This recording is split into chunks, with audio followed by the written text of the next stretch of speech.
Hey, welcome to the Wine of the Month Club Winemaker series. We're having so much fun here because we have Rebecca Work from Ampelos Vineyards.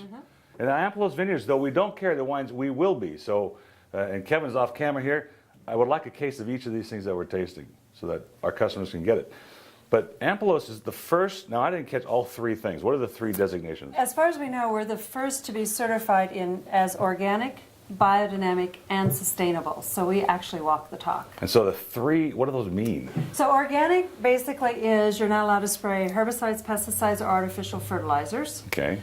Biodynamic actually came before organic, so you're not allowed to spray those nasty stuff.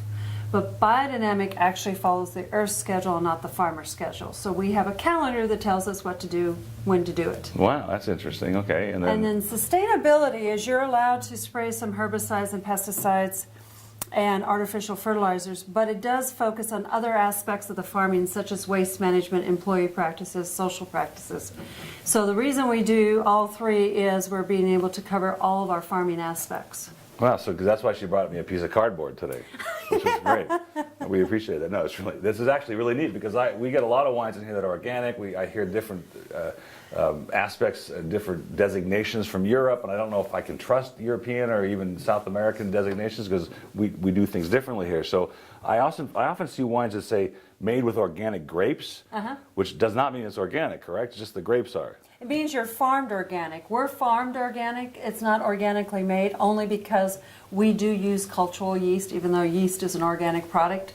Because you add yeast into your wines is one of the factors why you can't call it organically. Well, that's interesting stuff really to me because I get a lot of different things in here that have different designations and they're from Europe and this and I don't know sometimes I don't know what they mean. Yeah. So we've got three wines here today, 2 Pinot Noirs and a Syrah. And we just tasted them off camera, and they're really good wines. Oh, thank you. And organic wines taste different sometimes. They used to taste different. They don't seem to anymore. Well, again, because we do our organic farming, we strongly believe that the wines are made in the vineyard, and it's kind of the winemaker's job not to screw it up in the winery. No, that's true.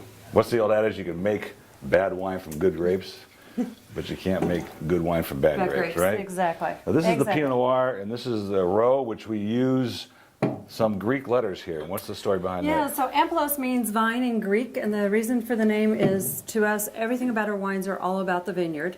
The other reason, though, my husband and I were married in Greece. We have a bed and breakfast in Greece, so we're kind of connected to Greece. And then the address of that bed and breakfast is? It's on the island called Fleikendress. It's about an hour and a half by ferry from Santorini. And of course, we have rooms for $99. I'm kidding. Yeah. Now I love the nose of this wine. So this is our row. This is our barrel select. We barrel age our wines for a little over 2 years. I like to call this as a very Burgundian style with a California twist. I'll buy that. I'm going to buy some now, actually. I agree with that. It's got a little more depth than some of the Burgundy wines. There's more layers in the middle, actually. Yeah. Really, lots of depth in the middle. That's what I really like about this. And then the spiciness which you get from the Santa Rita Hills cool district. So Santa Rita's cool at night. Warm nights, warm days? It can get, in Santa Rita Hills, our average temperatures is sometimes in the high 70s. We can get maybe in the high 90s for just a couple days, but then the nights will cool down to 50 degrees. Wow. And Pinot Noir doesn't like hot days anyway, really. No, no. And I love the color of this. So this one is our Fiddlesticks vineyard. So this is a vineyard that's probably a couple miles from our vineyard.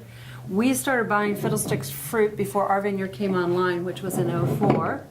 And we've kept buying the fruit. So this is an '07 from the Fiddlesticks vineyard. We just released it. Very Pinot Noir, very Central Coast Pinot Noir nose.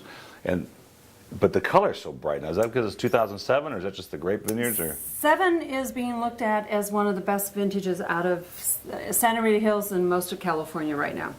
The '06 vintage was a lighter color vintage, and we do not manipulate our wines. We don't add color pros. We don't do any of that stuff. So what you see is what you get. I was so disappointed. I went to a winery in Southern California, actually, and I tasted a Zin, which I really liked, but it was starting to age. It had turned rust colored. He goes, "Oh, I can fix that." And he went down to the refrigerator and pulled out a jar and squirted some. And I thought, I don't want to buy wines like that. This is great. It's amazing. My husband and I, when we first started in 2002, knew nothing about making wines. What we've learned is how much you can manipulate and the chemicals you can add in wines and everything else like that. And we went down the path saying we're not going to do that. We we work very, very hard to make sure that the wines come out with good quality, as opposed to, I hate to say it, be a little lazy and then you can just fix it. Just fix it later. These are great wines, and this one more reminiscent of a Santa Barbara sort of Central Coast San Ynez type Pinot Noir. Well, it is a much older vineyard, Fiddlesticks, Oh, is it? too, so Okay. it's very much more mature fruit, where our vineyard is only 3 years old. I see. So the potential that we're seeing from our vineyard is exciting us. Really great. Now this is Gamma. Gamma means a complex number. Complex, okay. This is a very complex wine. It's a Syrah from our vineyard. It is going to be the coolest weather Syrah around. 99% of the Syrahs come from warm weather. And because of that, the palate just sits on the front of your mouth and doesn't go all the way in the back. Because this is a cool weather Syrah, it goes all the way in the back. And it lingers for so long, I am does. actually calling this my lip-licking wine. The lip-licking wine. All right, well, we can lick some lips. Say that fast 3 times. Okay. What I liked about it, exactly what you said, it was up front. I got this nice fruit explosion, and sometimes these hot weather Syrahs, like you're saying, like the Paso Robles, they tend to be just like really heavy in the back of your tongue, and they're really tannic. But this one just jumps out at you. It's really fun. Yeah, we try very, very hard to balance our wines between the alcohol, the tannins, the oaks, the fruit. Everything just needs to be well and balanced. And part of it is the reason why we age our wines so long before we release them. I'm not going to pour this out on him and drink this. This is actually my favorite. Even though I have baseball practice with the high school boys in a few minutes, I'm going to finish this glass. It's such a pleasure having you, Rebecca. Cheers. Thank you. Cheers, and good luck while you're making the tour in Southern California. Thank you. And we'll take a case of each.